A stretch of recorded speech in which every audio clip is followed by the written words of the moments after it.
And we're joined by Justin-Siena girls basketball coach Andrew Bettencourt. Andy, how you doing this morning? I'm good, Kyle. Thank you. And thank you for bringing me on, and always love the work you do. So excited to talk with you for a few minutes here.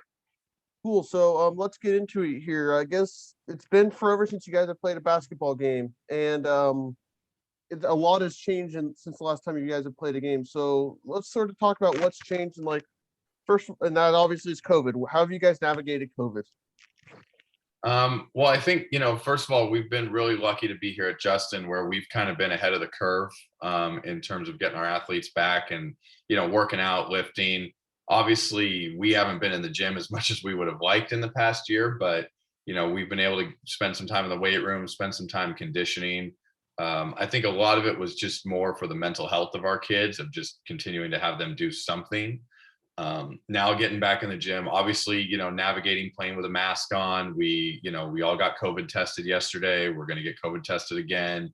Our message to the kids has been, this is what we have to do to play.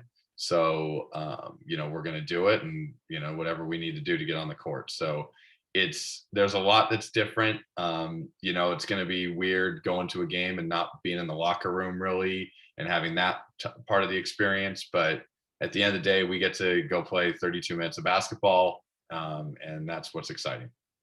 So talk a little bit about opening up with just pretty much league play. I know you guys get 4 non-league games, but just league play for the most part. I mean, that's crazy to think that you're only playing league games and right out of the gate. Yeah, well, I mean, the 5th day of the season is usually not a day that you're playing a game. You're usually like installing your offense or working on some an out of bounds play or something. So to be playing a league game against we're playing Petaluma, which is a good team that finished in the top half of the league last year. It's crazy, but we really, I think some other coaches have said it pretty well. They kind of view it as a summer like the summer. You put in your stuff and you go play. And it's just, I think, reminding yourself how exciting it is that these kids get the opportunity. I know our seniors were super excited about this. All our kids were really. So it is what it is, and we're just going to deal with it, and we're going to go play. So what are you do have non-league games, I assume? 4, right? So what are those games, if you want to talk about this? We're doing a home and home with Healdsburg, which is a Division 4 opponent. We are playing Maria Carrillo, and once about a week ago, the state came out and changed the guidance on you could play teams from counties you didn't border anymore. So we actually were able to add a game with San Marin as well, which is a good team that, a year and a half ago or a year ago, I guess, was a pretty deep run in the playoffs, well coached. And all these teams are well coached teams. Excited to, get some extra games during our buys or on Saturdays. Gotcha. Well, the games I always look forward to is the games when you guys face the other Napa schools, whether it's Joe's vintage team or Taylor's Napa team. Those games are always such just battles, and I would look forward to those games all of the time. They always end up in my top 10 games list. It seems like. So, I mean, I'm sure you guys are excited to play those 2 schools. Yeah, we want different results this year. We would like to, be on the winning side of those great games.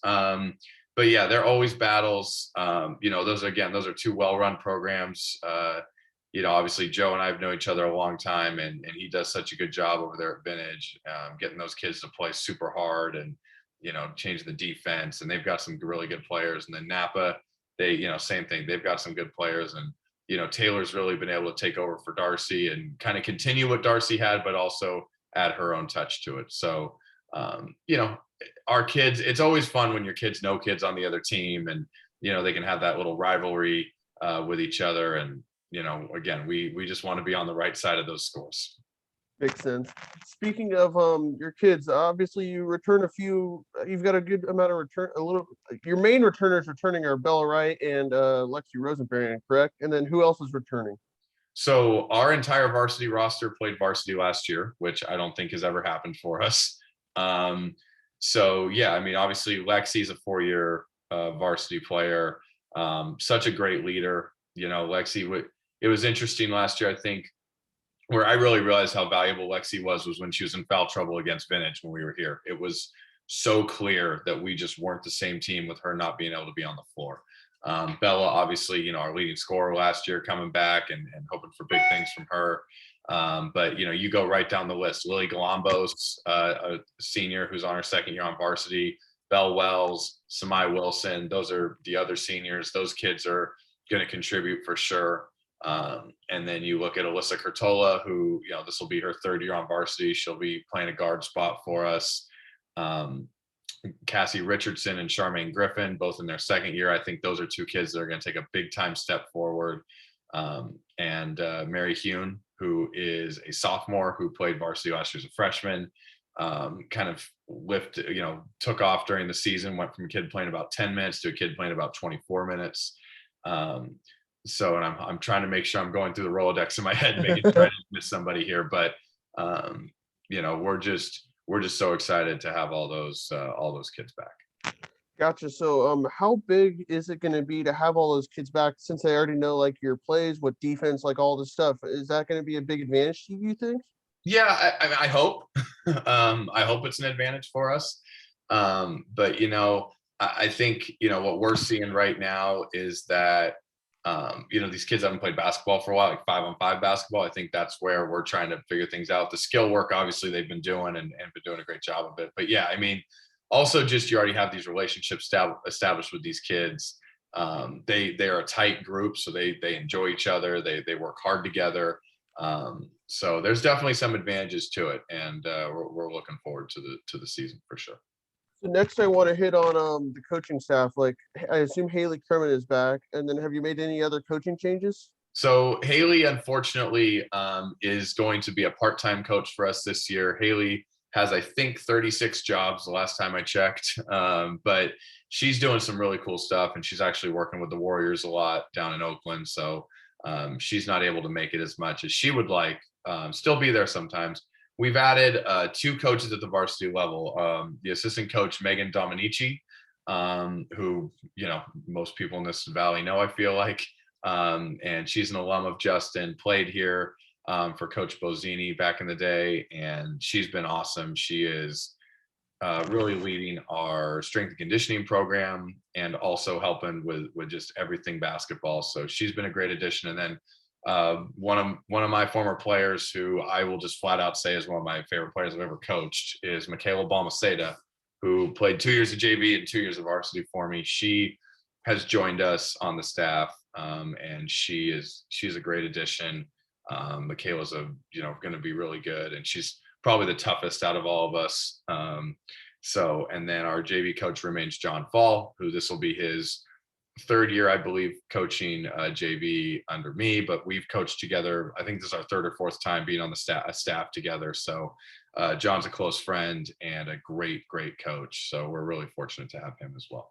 Perfect. Another thing I wanted to ask you is I got a sense from talking to the baseball coaches in this town that they're thinking that it's going to be a close season, like where every mistake is magnified. Do you see the same being at the same in basketball? Yeah, I mean, it's going to be interesting. I don't know what to expect Friday night, and I think that you're gonna.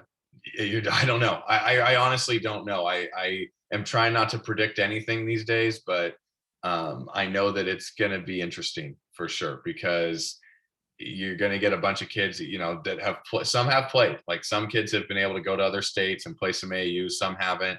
Some have been working on skills, and that's awesome. And hopefully that helps translate to their games. And Friday night, we're walking into a game we, would never walk into our first league game, not having scouted the other team, not having seen that. I mean, it's so different. So, we're just doing our best job right now to focus on us every single day, try to get better. And that's really, we stated that on our first day of practice yesterday. Just our goal is to get better every day, and hopefully that translates to some wins. And then, are you guys having to share athletes with softball and volleyball at all? No? No, none of our kids could have played volleyball and basketball because they're both deemed high contact. Softball, we just don't have any softball players. So we have 4 kids in our program that are playing a second sport. 1 is doing lacrosse, and then 3 are doing track. So we've been working with those coaches and the kids to make sure that it's equitable, and it actually looks like the kids aren't going to miss much of either in terms of competition, which is good. That's great because I know, like, just talking to Jeremy the other day, you guys are having to share a lot of athletes Mhm. between certain sports. So, I Yeah, mean, that's good that you guys are not having much conflict of interest there. yeah, agreed. So, let's see. Anything else I want to finish up with? What are your final thoughts as you head into the season? Like I said, we're excited to play. We're really excited for our four seniors because a couple months ago it didn't look like they were going to get this opportunity. So just excited for them, excited for all the kids. Right, this has been a long time coming, and I think our goal is to keep our effort great, keep our attitude great, and we know there's going to be challenges. We know that there's going to be things that we have to navigate that we're not expecting today. So, hopefully, again, when we lace them up, we go compete and get some wins and have a great season. That's our goal, and have a great experience for all these kids. So, Kyle, thank you for what you do. We really do appreciate the attention and care that you put into following high school sports in this area. Perfect. Thank you very much, Andy. That